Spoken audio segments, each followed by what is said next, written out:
Alors, mesdames et messieurs, aujourd'hui nous sommes le 17 mars, nous sommes du coup le lendemain du 16 mars où Elisabeth Borne et Emmanuel Macron ont décidé de passer en force avec le 49.3 sur la réforme des retraites, ce qui a provoqué des mobilisations massives et spontanées partout dans ce pays. Enfin, quelque chose est en train de se passer en France, ça bouge, ça faisait des années et des années qu'on attendait ça, et donc on va pas se priver, on va regarder tout ce qui s'est passé à une petite subtilité près, c'est qu'on n'est plus derrière les ballons syndicaux. Donc ce qui se passe en réalité, c'est pas des grosses manifestations avec des millions de personnes, mais plein de groupes de 20 à 30 personnes qui font des actions partout en France en permanence. Donc ce que vous allez voir, ce n'est pas tout ce qui s'est passé en France depuis hier, c'est tout ce dont on a entendu parler depuis hier, sachant qu'il y a énormément d'actions, surtout dans les petites villes, dont on n'a pas du tout entendu parler, où on nous a pas envoyé de liens, etc. Donc si vous êtes au courant d'actions, si vous participez à des actions, si vous avez filmé des actions, envoyez-nous à sabouge@lecanardfactaire.org. Et juste avant de commencer, petite pub de 20 secondes, si tu es dans le Grand Est et que tu as envie d'agir mais tu ne sais pas vers qui te tourner, on organise semaine prochaine des événements avec des gilets jaunes de confiance, des ateliers auxquels tu peux participer pour organiser avec eux les futures manifestations et futurs blocages. Donc nous serons le lundi 20 mars à Reims de 17h à 19h à la Maison des syndicats. Nous serons aussi à Nancy le soir du mercredi et le jeudi à Strasbourg. Sauf que là, les horaires et les lieux sont pas encore décidés, mais on en parlera très prochainement sur les vidéos YouTube. N'hésite pas à regarder en description si tu veux plus d'informations et aller sur notre Facebook où on publiera tout ce qu'il faut. Donc comme vous le savez, vers 15h, 15h30, Elisabeth Borne a balancé son 49.3 et dès la soirée, tu avais tout ce beau monde, place de la Concorde. Regardez un petit peu comment c'est dense. Là, vous sentez qu'il y a un truc quand même. Ça se voit, je sais pas pourquoi, dans le son, dans les lumières et tout, il y a quelque chose qui est en train de se passer, quoi. C'est... Donc là, vous remarquez qu'il n'y a qu'un seul ballon de Sud Solidaire. Pourquoi? Parce que c'est eux qui ont tenté de déclarer la manifestation. La préfecture a refusé et eux, ils ont dit quoi? Ils ont dit, on y va quoi qu'il arrive. En fait, en ce moment, il y a des agitations de fous à Solidaire. On a énormément de retours de syndiqués de Solidaire. En fait, avant, ils se considéraient comme un syndicat intersyndical. Maintenant, ils se considèrent comme un acteur social du mouvement social et qui doivent tout faire pour que les choses bougent, tu vois. On a des retours de syndiqués, même à la CGT, à la FO, tu sais. C'est des gens, en fait, ils n'ont pas attendu le mot d'ordre des syndicats pour organiser des rassemblements juste après le 49.3. Ce qu'ils ont fait, c'est qu'ils ont pris les mots de passe, ils ont pris les adresses mail de tous les adhérents et ils ont fait un appel à se rassembler, d'accord? Et ça a commencé avec le 7 mars, parce qu'au 7 mars, on a tous pris goût à organiser des blocages.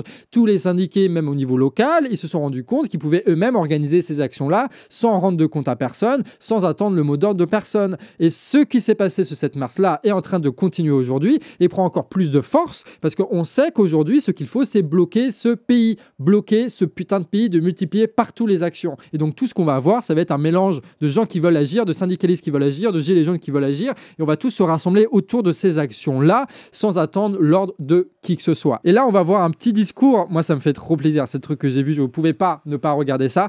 La famille, je sens chez commencer vous par une la énorme famille, quoi. Colère. Sauf que je sens que cette colère, elle est encore trop contenue. Il nous faut être beaucoup plus déterminants aujourd'hui. Oui, oui, Jérôme. Ah. Il suffit d'être bloqué à chaque fois à 50 mètres de l'objectif. Ça fait 4 ans qu'on est dans la rue, 4 ans aujourd'hui que Macron nous la met profonde. Il nous faut être déterminés, il nous faut avancer ensemble, il nous faut revoir la méthodologie de combat pour pouvoir faire plier ce Macron. Aujourd'hui, Macron, il pue la défaite. Alors, le discours je trouve que ce discours est incroyable. Et surtout, ce qu'il faut bien comprendre, c'est que la situation électrique en France permet de produire ce genre de discours-là. Jérôme Rodriguez, il n'aura pas pu le faire il y a 2 semaines, il y a 3 semaines, il y a 4 semaines, parce que personne ne lui aura donné un micro, parce que personne se serait rassemblé autour de lui, et parce que lui, il n'aura pas eu cette colère, cette énergie qui fait qu'il aura eu ces propos-là. Ça, c'est pas une intervention de l'intersyndicale, c'est pas une intervention de Martinez sur BFM TV. Ça sort des tripes, encore une fois. Et c'est ça qu'on écoute aujourd'hui. Et c'est ça qui nous motive à agir, et c'est ça qu'on a en tête quand on commence à s'organiser, à discuter et à agir avec les gens. Donc c'est ultra important que Rodriguez tient ce genre de discours. Il a toujours été là au bon moment. Il fait encore le taf. Incroyable. Franchement, Rodriguez, cœur sur toi, quoi. Allez à l'opéra. On prend la Bastille. Oui, on prend la Bastille. Incroyable. Voilà, c'est ça qu'on veut. Et donc là, par exemple, autre action qui est faite donc à Paris, où ça part en manif sauvage pour bloquer le fucking périphérique, tu vois. Et donc là, il y a plein de syndicalistes et il n'y a pas l'autorisation de la bureaucratie pour faire tout ce bordel-là. Ils sont en train de se mettre en action indépendamment de leur administration parce que la bureaucratie n'est plus utile aujourd'hui. Et donc, tu as des gilets jaunes, tu as des gens dessus, tu as des gens de Solidaire, tu as des gens de la CFDT, tu as des gens de la CGT, etc. etc. On n'a pas parlé de la CFDT, mais en fait, eux, il y a tellement de jeunes chez eux, des jeunes qui n'ont pas la culture de la CFDT de trahison, d'accord, parce que c'est ça la CFDT quand même, et c'est toujours ça un peu, qu'en fait, tu as tellement de jeunes qui sont en train de pousser pour faire des actions que partout, tu as plein d'unités locales de la CFDT qui sont beaucoup plus déter que la CGT, par exemple. Ce qu'on voit là, ça aurait été impossible il y a 15 jours. C'est possible aujourd'hui parce que le 49.3 et que la stratégie de l'intersyndicale, elle est aux oubliettes maintenant. On la balance à la poubelle, on la balance dans les chiottes, on tire la chasse, ça n'a plus de sens. Ça n'a plus de sens de demander des négociations à Macron. Et donc, c'est ce genre de choses-là va se multiplier et c'est ça qu'il faut multiplier partout. Je suis trop content parce que, encore une fois, Place de la Concorde, il y a des manifestations qui se font aujourd'hui, comme ça s'est fait hier. Donc, ça est en train d'arriver, c'est-à-dire que Place de la Concorde est en train de devenir une place publique sur laquelle on s'organise. On est en train d'occuper la Place de la Concorde comme on occupait Place de la République avec Nuit debout, sauf que là, c'est pas du tout la même ambiance et c'est pas du tout les mêmes gens qui sont là. C'est une fois qu'on aura occupé les places publiques, on pourra dire à tout le monde, rejoignez-nous Place de la Concorde ou devant la préfecture ou je ne sais pas où dans votre bled pour, si vous voulez vous organiser, pour, si vous voulez organiser des actions, etc., etc. Comme ça, tous ceux qui le veulent savent où aller s'ils veulent prendre des responsabilités et c'est sur ces places-là que s'organisent les actions. C'est sur ces places-là qu'ont lieu les débats. C'est sur ces places-là qu'ont lieu ces projections, les conférences et tout ce qui est nécessaire pour faire monter le niveau politique et pour organiser tout ce qui est possible. Il ne suffit pas juste d'être chez soi et de sortir dehors, il faut avoir un lieu pour se rencontrer. Donc vraiment, si vous voulez apporter quelque chose aux militants qui sont autour de chez vous, dites-leur, occupez la place publique et créons une vie de village autour de ces places publiques-là. Bon Dieu, je suis excité là. Il se passe des trucs. Donc là, toujours à Paris, on voit que des voitures brûlent. Ah, je sais pas c'est quoi les modèles des voitures. Est-ce que quelqu'un peut me dire si ça c'est une voiture de riche ou pas ? Très important, parce que si c'est une Tesla qui brûle ou une Picasso qui brûle, c'est pas la même chose. Alors là, tu vois, les médias, évidemment, ils vont prendre cette image-là, ils vont la passer en boucle en disant « Oui, les violences, ça décrédibilise le mouvement social, machin », et jamais ils vont parler des milliers de vies qui vont être frappées, qui vont être endurcies, qui vont être gâchées par la réforme retraite, avec des gens qui vont crever au boulot, avec des gens qui vont tomber malades, des gens qui vont stresser, jamais ça, ils vont en parler. Les voitures qui crament à Paris, on devrait tous être scandalisés, mais des milliers de vies gâchées, juste parce que des connards font voter une loi en 49.3 pour permettre aux financiers de se faire encore plus de fric, ça, non, pas d'indignation, non, pas de condamnation. Ça, c'est l'économie, ça, c'est la démocratie, ça, c'est la République. Bref. Et donc là, les manifestants ont contourné la police et sont maintenant à moins de 500 mètres de l'Élysée. Évidemment, si tu as 50 groupes de 50 personnes partout à Paris qui font énormément d'actions différentes en permanence, évidemment, ça fout le bordel. Évidemment, c'est bien plus intéressant pour les militants et pour le mouvement social parce que ça bloque véritablement les choses. Alors que si tu as une manifestation de 2500 personnes qui va d'un point A à un point B, bon, bah, on s'en fout. C'est juste une balade syndicale. Alors que, en fait, entre les deux, tu as exactement le même nombre de personnes. Alors évidemment, après, il faut organiser tout ça. Il faut fédérer tout ça parce qu'il suffit pas de foutre le bordel un petit peu partout pour qu'on arrive à prendre le pouvoir. Mais enfin, ça se débloque, quoi. Enfin, il y a des gens qui se disent tout ce qu'on peut faire, on le fait. Et ça, c'est beau. Ça, c'est beau. On attendait ce moment-là, quand même, les gars. Et donc là, qu'est-ce qu'on voit ? Waouh.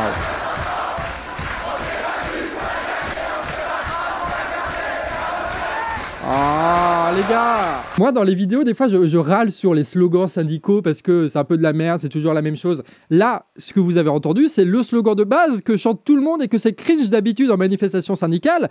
Là, quand ils le font en hurlant dans les quartiers de Paris avec le feu qu'il y a autour d'eux, c'est stylé, mon gars. Ça a de la gueule. Là, il y a quelque chose qui se passe. Mais il n'y a pas que Paris en France, il y a plein d'autres villes avec des gens qui ont plein d'accents et qui mangent des trucs bizarres, notamment les Alsaciens.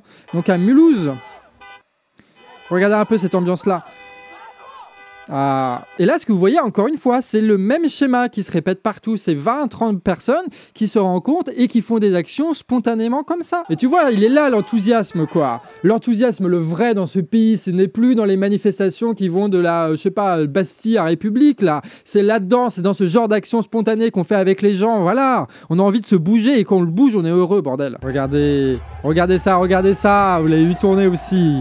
Quel plaisir. Et avec les syndiqués qui sont derrière. Oh. Moi, je dis, il ne faut faire confiance à personne parce qu'il a une étiquette. Il faut faire confiance aux gens parce qu'ils font la bonne action au bon moment. C'est ça qui est important. C'est comme dans la vie, tu vois, on respecte ceux qui sont respectables. Pas ceux qu'on est censé respecter parce qu'ils sont de la même sociologie que nous ou parce qu'ils sont bien habillés. On respecte ce qui est respectable. Donc, on respecte les syndicats qui sont respectables. Donc, on respecte les syndicats de Dijon et on respecte pas Martinez et Laurent Berger, tu vois. Donc là, on est à Poitiers. Regardez aussi les mêmes images partout. C'est ça qui est beau. Spontanément, partout en France, on voit les mêmes images, les mêmes organisations. C'est là où on voit qu'on est un pays, qu'on a un peuple, tu vois. Quand même, malgré tout, il y a des choses qui se font. C'est fort, quoi. Et quelle image, c'est magnifique. Donc, nous sommes à Albi, terre de Jean Jaurès. La situation se tend. 49.3 met le feu au pays. Regardez, devant la préfecture, là, j'imagine. C'est beau. C'est beau, ça, les gars. Bravo, Albi. Donc là, nous sommes au Mans. Voilà. Ah. Ça, c'est beau aussi, ça. Regardez. C'est ça, les images qu'on veut voir. Ah, avec... On est là. Même si Macron ne veut pas... Bon, 49.3, c'est le Macron, là. Alors évidemment, là, c'est du symbolique, encore une fois. Parce que cramer un 49.3 comme ça, c'est pas ce qui va changer le pays, mais c'est ce qui va permettre de donner de la détermination aux gens, c'est ce qui va permettre de nous dire que quelque chose est en train de se passer et qu'il faut s'organiser pour faire des actions, il faut s'organiser pour être plus nombreux, il faut s'organiser entre les différents groupes pour poser des dates nous-mêmes, pour avoir nos propres revendications, etc., etc. C'est le début de quelque chose. Et ce genre d'action symbolique, ça permet de donner de la force. Et après, le travail politique derrière, ça va être de convaincre les gens et de s'organiser pour réussir à convaincre un maximum de personnes. Donc là, qu'est-ce qu'il y a? Gazage, évidemment, voilà. Je le dis à chaque vidéo, mais pour moi, c'est une image forte. C'est ça, le visage de la République. La République détruit des hôpitaux, la République ferme des écoles, la République nous impose de bosser jusqu'à en crever, et la République, lorsqu'elle se manifeste, en réalité, c'est que comme ça. C'est que avec des policiers surarmés, avec des putains de matraques et des putains de lacrymogènes. C'est ça, en réalité. Je dis ça, je dis rien, c'est un conte de prof, je crois. Oh, balancer les ordures à l'Élysée. Oui, les gars, c'est ça qu'on veut. Voilà, il faut que ça pue à l'Élysée, tu vois. Il y a Coluche qui disait qu'il fallait remuer la merde d'en bas pour qu'en haut, il commence à sentir, tu sais. Bah là, c'est ce qu'on fait. On balance des ordures à l'Élysée pour qu'ils sentent un petit peu la merde, là. Ça, c'est beau, ça. Merci beaucoup. Du coup, les gars de Paris qui ont fait ça. Toulouse, ça s'enflamme ce soir sur le Capitole Noir de Monde contre le 49.3. Ah. Évidemment, en rose, Toulouse. Franchement, Toulouse, c'est une des plus belles villes de France. Hein. Moi, j'adorerais faire des trucs à Toulouse. Hein. Révolte, donc c'est un média indépendant de Lille. Qu'est-ce qu'ils disent, eux?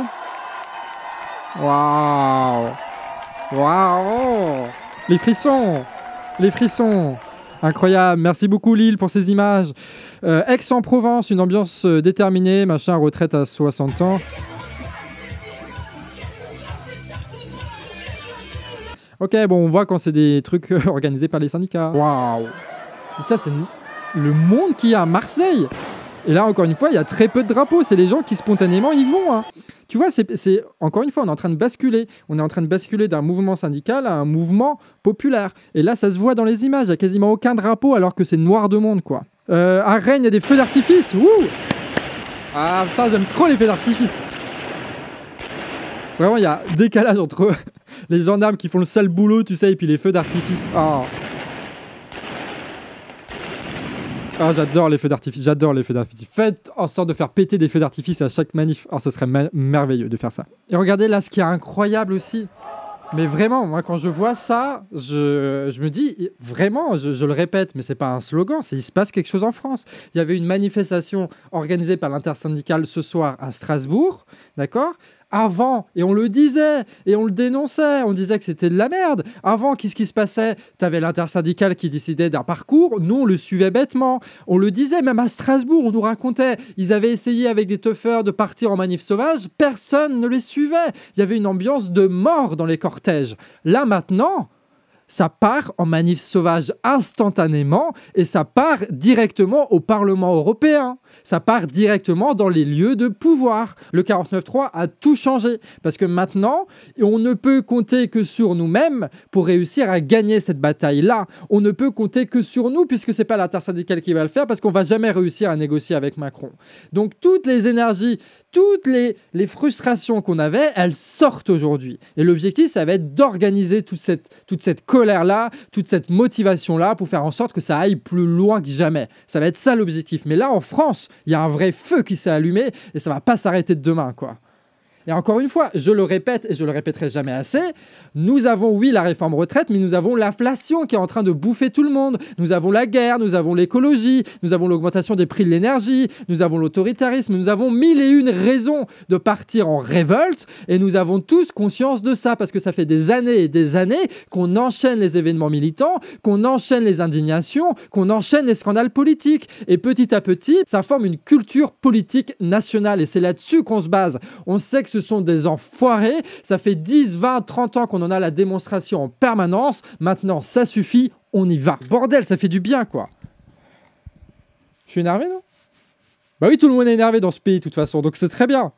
C'est très bien. Et en plus de ça, t'as les raffineurs qui sont là, encore, et qui font grève, qui fait que petit à petit, des pénuries d'essence sont en train d'être organisées. N'hésitez pas à faire votre plein d'ailleurs si vous avez un peu de sous encore, si vous reste ça. Tout va se multiplier, tout va s'additionner. Donc aujourd'hui, on voit exploser des mois et des mois de travail militant.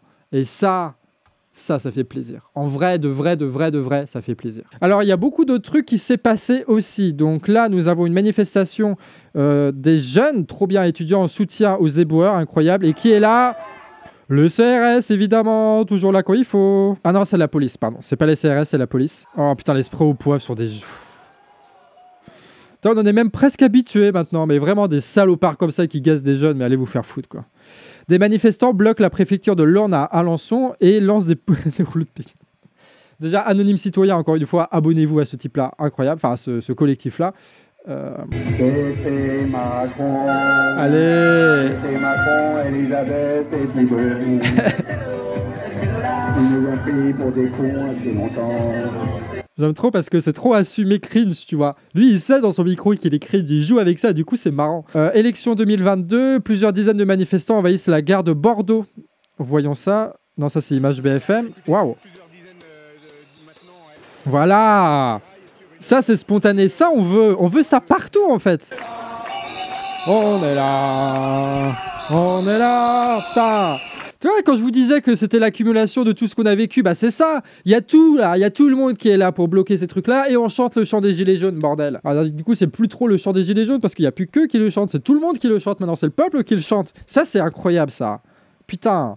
Dans les Cévennes, donc tu as un blocage de Florac quelque part, donc en Lorraise qui est quelque part en France, c'est dans le centre de la France, je crois, la Lorraise. Ah putain. Je sais pas si vous captez ce qui est en train de se passer. En plus, j'ai un peu une histoire perso avec ça, c'est que moi je suis allé aux Gilets jaunes dès le début, tu sais, même avant, quand ils commençaient à faire des trucs et tout, le 17 j'étais là, machin, et du coup dans les premières réunions j'étais là. Et t'avais des gens qui proposaient sérieusement ça, de dire on n'a pas le droit de bloquer un rond-point, par contre on a le droit de traverser la rue. Donc si on traverse la rue en permanence, bah en fait on bloque le rond-point. Et moi je me foutais un peu de leur gueule parce que je trouvais ça débile de faire ça, jamais ça va marcher. Et en fait si ça marche, c'est juste des gens qui ne déclarent rien et qui ne font que traverser un passage piéton et du coup ça bloque et les policiers ils peuvent rien faire. On va arriver à un moment où on va pouvoir faire tout ce qu'on veut parce qu'il n'y a plus d'intersyndical à nous dire qu'est-ce qu'on doit faire. Du coup ces conneries là dont tout le monde, moi y compris, pensait que ça n'allait jamais marcher, on va pouvoir les tester, voir que ça marche et les répéter partout. Donc faites-le chez vous si ça vous intéresse. Donc là c'est les copains de Reims. Alors les copains de Reims, incroyable. Donc c'est le groupe Les Gaulois Réfractaires. Et ça, c'est eux qui ont décidé, c'est pas Cada Réfractaire. Hein. Les Gaulois Réfractaires de Champagne-Ardenne, si tu habites dans le coin et que tu veux agir, va, mais les yeux fermés, dans ce groupe Facebook-là et participe à leur action. Ce sont des types qui sont incroyables. Et évidemment, si on les connaît, c'est parce qu'on leur parle. Et si on leur parle, c'est pas pour rien. Lundi 20 mars, donc lundi prochain qui vient, on organise avec eux un événement de 17h à 19h à la Maison des Syndicats. Cet événement, c'est quoi? C'est des ateliers qu'on organise ensemble et qui vont vous permettre, vous qui regardez la vidéo du canard, de directement participer au futur blocage qu'organisent donc ces gilets jaunes, ces Gaulois réfractaires, qui sont, on vous le répète, des gens de confiance, qui savent organiser les choses et qui le font très bien. Donc si tu habites à côté de Reims et que tu veux agir mais tu ne sais pas où aller, tu ne sais pas à qui t'adresser, et ben maintenant tu as un rendez-vous. Ce rendez-vous, c'est lundi 20 mars de 17h à 19h à la Maison des Syndicats et c'est nous qui l'organisons avec les gilets jaunes de Reims. Après, peut-être que 19h c'est trop tôt pour toi, donc si tu veux après, on va s'auto-organiser un autre point de rendez-vous, mais là on l'a pas encore décidé, on va te raconter ça dans les prochaines vidéos, donc n'hésite pas à t'abonner, on va mettre ça aussi sur le Facebook. On bloque les poids lourds. Voilà. Et on fait un barrage filtrant pour les véhicules en leur distribuant des tracts. Et donc les poids lourds, ils les bloquent et tous les autres gens, ils ralentissent, ils leur distribuent des tracts, ils discutent avec eux. Et ils font ça tous les jours. Tous les jours. Et ça, c'est pas compliqué à organiser. Alors, c'est pas compliqué, il faut savoir le faire. Et évidemment, nous, au Canard, on va les interviewer. Et tout ce qu'ils sont, vous le saurez si vous regardez la vidéo qu'on va faire avec eux, avec Reims. Donc, c'est ça l'objectif du Canard réfractaire aussi. Mais vous allez pouvoir répéter ces actions-là partout en France. C'est simple à faire. Et s'il y en a partout en France, ils ne pourront rien. Ils ne pourront rien. Donc, vous pouvez organiser ça facilement. Et si vous ne savez pas faire de tract, eh ben Strasbourg, ils ont fait un tract. Et vous pouvez le modifier rapidement et vous pouvez l'imprimer rapidement. Donc, en gros, on est en train de s'organiser tous ensemble, spontanément, pour bloquer ce pays. Et ça fait trop du bien. Et donc là, Reims, ils bloquent comme ils bloquent tous les jours. C'est vraiment des frérots. Wouhou! Pareil, Rennes. Donc là, ça part en manif sauvage après un truc étudiant. T'as les syndicats Sud qui est là. Et c'est tout. C'est tout. La physionomie a totalement changé. Avant, il y avait plus de drapeaux. Avant, c'était plus cadré. Là, c'est juste des gens qui viennent et qui veulent bloquer ce pays-là. C'est incroyable. Le débordement est en train de se passer. C'est en train d'arriver. Là, factuellement, c'est en train d'arriver. Encore une fois, ce dont je vous ai parlé, c'est une partie infime de ce qui s'est passé hier et une partie encore plus infime de ce qui est en train de se passer aujourd'hui. Nous sommes en train d'assister à un débordement, ce même débordement qu'on attendait depuis des semaines et des semaines. Pendant que tu as des gens qui nous disaient « Oui, il faut faire des manifs syndicales derrière les banderoles syndicales, machin », et que d'autres disaient « Oui, il ne se passera jamais rien, machin », et bien non, on avait raison. On avait tous raison d'y croire. Il est en train de se passer quelque chose en France. Et même dans les plus petites villes, il est en train de se passer des choses. Pour vous dire, même à Dreux où il n'y avait pas de manifestation spontanée, il y a eu une manifestation spontanée avec des centaines de personnes. Partout, on le sent et on le sait, il est en train de se passer quelque chose. La situation sociale s'est transformée en quelques jours et aujourd'hui, nous avons l'opportunité de faire des choses qui étaient totalement impensables il y a quelques semaines de ça encore. Je vous le dis, tout ce que vous pouvez faire aujourd'hui, vous pouvez le faire. Alors faites-le. Faites-le. Rencontrez des gens, même si vous êtes 2, même si vous êtes 10, même si vous êtes 20, vous pouvez faire énormément d'actions. Aujourd'hui, ce qu'il faut faire, c'est organiser des actions partout où on le peut, avec tous ceux qui le veulent. Faire en sorte que de plus en plus de personnes prennent des initiatives, prennent des responsabilités. Faire en sorte de convaincre un maximum de personnes. Chaque action doit être accompagnée d'un tract pour distribuer aux gens. Chaque fois, on doit essayer d'être plus nombreux, d'être plus massif. Il faut faire en sorte que tout ce pays soit bloqué et que tout le monde le bloque. C'est ça l'objectif, d'accord? Et pas juste des confrontations avec la police qui nous mèneront nulle part, même si c'est légitime. Pas juste des blocages où on serait tous cagoulés parce qu'on aura peur de se faire avoir, mais au final, on convainc personne parce qu'on discute avec personne. Aujourd'hui, il faut convaincre massivement et faire toutes les actions possibles pour y arriver. Il est en train de se passer quelque chose en France comme ça s'est jamais passé depuis 5 ans. C'est pas maintenant qu'on va faillir. C'est pas maintenant qu'on va baisser les yeux. C'est pas maintenant qu'on va se reposer. C'est maintenant qu'on va agir. C'est maintenant qu'on va convaincre. C'est maintenant qu'on va appeler tout notre putain de répertoire pour organiser ce qui est nécessaire dans ce putain de pays. On va le faire. C'est maintenant ou jamais, ok? Et c'est pas maintenant ou jamais parce que je le dis. C'est maintenant ou jamais parce qu'on le sent du fond des tripes qu'il est en train de se passer quelque chose. Amis réfractaires, bordel de merde, on y va et on lâche rien. J'ai jamais été aussi content de vous dire des bisous et à la prochaine, mais pour de vrai, bordel. Bon allez, ciao.